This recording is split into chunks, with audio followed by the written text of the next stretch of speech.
सबसे पहले रमज़ान करीम की मुबारकबाद तेलंगाना स्टेट हज कमेटी के जानिब से पेश करना चाहूँगा। इस साल यानी कि 2022 का हज सीज़न जो है, इसमें सेंट्रल हज कमेटी से नए इंस्ट्रक्शंस हासिल हो चुके हैं। इनमें कुछ बुनियादी तब्दीलियाँ किए गए हैं। इससे पहले जो इंस्ट्रक्शंस थे, अगर उससे हम लोग कंपेयर करके देखें तो काफ़ी चेंजेस आए हैं।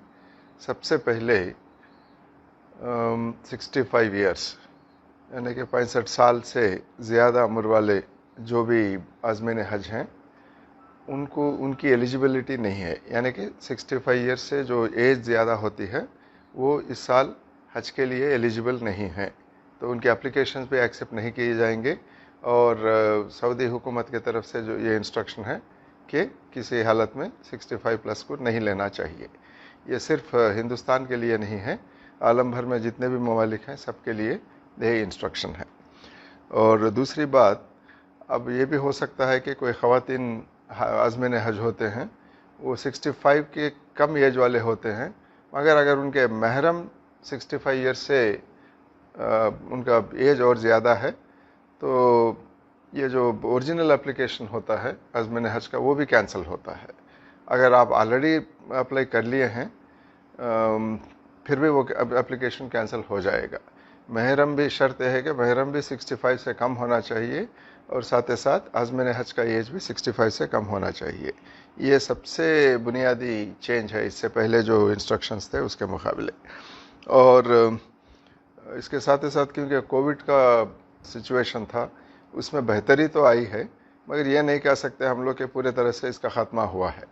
तो इसलिए सऊदी हज डिपार्टमेंट के जानिब से ये इंस्ट्रक्शन भी है कि डबल वैक्सीनेशन जो सऊदी में एक्सेप्टेड हैं वैक्सीन्स, यानी कि हमारे पास जो दो वैक्सीन ही यूज़ करे थे हम लोग इधर तेलंगाना में, कोवैक्सीन था, कोविशील्ड, ये दोनों एक्सेप्टेड हैं।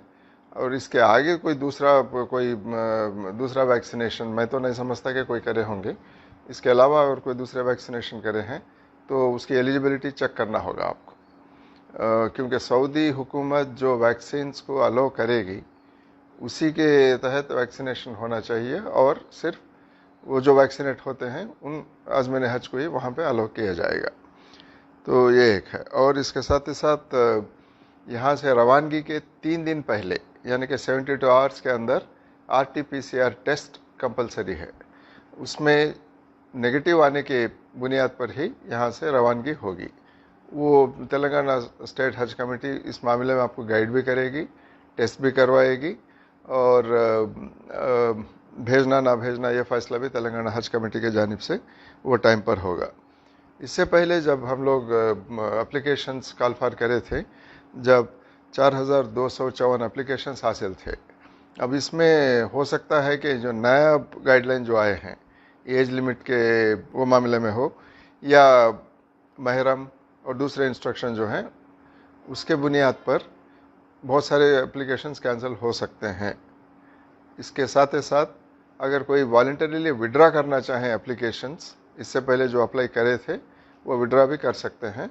ये अपने ज़ाती तौर पर इसको विड्रा कर सकते हैं। अगर एलिजिबिलिटी है फिर भी आप विड्रा करना चाहते हैं तो कर सकते हैं।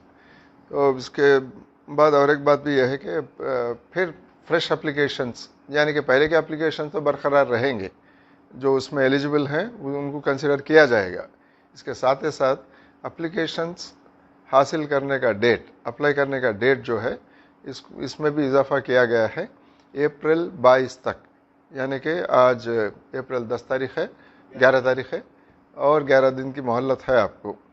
इस दौरान आपकी एलिजिबिलिटी आप चेक कर लेना चाहिए। चेक कर लेने के बाद में अप्लाई अप्लाई कर सकते हैं। और एक इम्कानात भी हैं वहाँ से सऊदी हुकूमत की तरफ से कि आज़मीन हज जो नॉर्मली हिंदुस्तान का कोटा 1,30,000 1,40,000 तक हुआ करता था, हो सकता है कि इसमें जैसे दूसरे मुल्कों के लिए एप्लीकेबल है, वहाँ भी हिंदुस्तान के आज़मीन हज के लिए भी इसमें कटौती हो सकती है। 50% भी हो सकता है, 30% भी हो सकता है।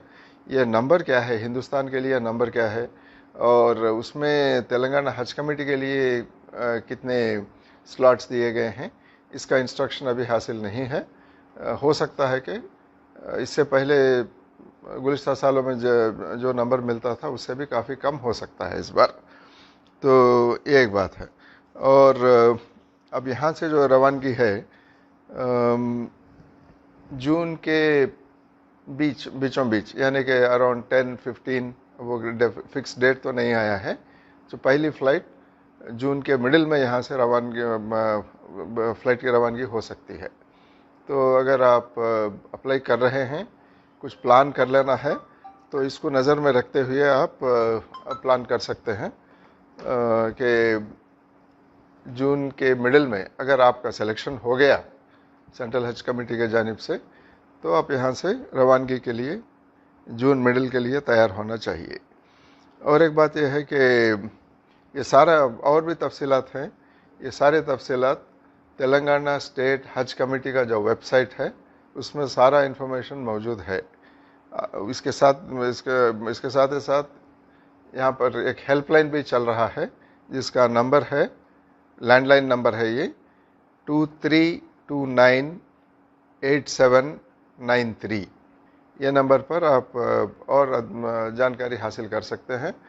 यहाँ पर एक इंक्वायरी काउंटर भी है जहाँ पर आप हैदराबाद के हैं या आसानी से आ सकते हैं यहाँ तक, हज हाउस तक।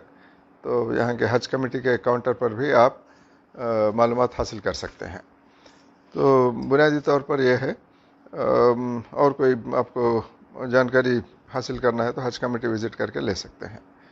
तो इसके साथ ही साथ हर साल जो तैयारी करते हैं हम लोग, जो इंस्ट्रक्शंस देते हैं, नसीहत या हिदायत देते हैं कि आपकी सेहत को सही तरह से आप रखना चाहिए और उसके साथ में दूसरे जो भी प्रिपरेशंस करना है अब वो तो आप जानते हैं, उसको कर ले सकते हैं।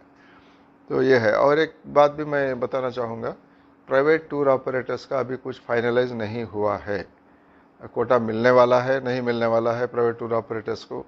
अगर दिया भी गया, हो सकता है कि कुछ पोर्शन इनको भी दिया जा सकता है, मगर कितने स्लॉट्स होंगे ये किसी को इसका अंदेशा नहीं है अभी। इसीलिए बहुत एहतियात के साथ प्राइवेट टूर ऑपरेटर्स को हैंडल करना होगा, क्योंकि 2 साल से हज का मौका नहीं था, यानी कि 2021 या 2020 दोनों सीजन्स में आज़मीन हज कोई भी यहाँ से रवानगी नहीं हुई थी। इसलिए मैं समझता हूँ कि बहुत सारे लोग ऐसे होंगे कि जाना चाहेंगे हज में, हज करना चाहेंगे इस साल, क्योंकि हम लोग ऑलरेडी देख रहे हैं जो उम्रा के जो उसके लिए जो आप ऑलरेडी खोल चुके हैं उम्रा के लिए और फ्लाइट्स रेज्यूम हो चुके हैं।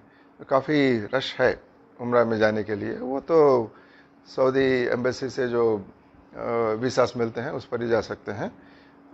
इसको देखते हुए हम लोग कह सकते हैं कि इस बार ज़्यादा रश होगा, डिमांड होगा। इसलिए ये भी हो सकता है कि बहुत सारे हजरात प्राइवेट टूर ऑपरेटर्स के पास जाके वहाँ पर उनका सहारा लेना चाहेंगे, मगर एहतियात बरतना बहुत ज़रूरी है। अभी कुछ इनको कोटा नहीं दिया गया है, तो ये फर्दर इंस्ट्रक्शन सेंट्रल हज कमेटी से और मिनिस्ट्री ऑफ माइनॉरिटी वेलफेयर से आने तक इसका इंतज़ार करना ज़रूरी है। अभी कुछ वहाँ पैसा पे करना, ऑलरेडी बुक कर लेना, ऐसा मत कीजिए। हो सकता है कि आप धोखे में आ जाएंगे। और वो ये भी हो सकता है कि आपका जो मंशा है हज करने का वो भी पूरा ना हो सके प्राइवेट टूर ऑपरेटर्स के ज़रिए से। इसके लिए मैं आपको आगाज़ करना चाहता हूँ। दुनिया भर में कोविड के हालात हैं, इसको देखते हुए हिंदुस्तान से भी एम्बार्केशन पॉइंट्स में कमी की गई है। हर हमेशा ये देखते थे कि हम लोग के हिंदुस्तान में 23 एम्बार्केशन पॉइंट हुआ करते थे। इस साल ये नंबर घटाकर 10 पर लाई गई है। वैसे हैदराबाद एम्बार्केशन सेंटर तो बरकरार है, बाकी के जो आसपास के जो सेंटर्स थे इनमें भी कुछ कैंसिल किया गया है वहाँ पर। तो आंध्रा, कर्नाटका और महाराष्ट्र में काफ़ी अजलाएँ हैं जहाँ से आज़मीन हज यहाँ पर आएंगे, उनकी रवानगी भी हैदराबाद से ही होगी।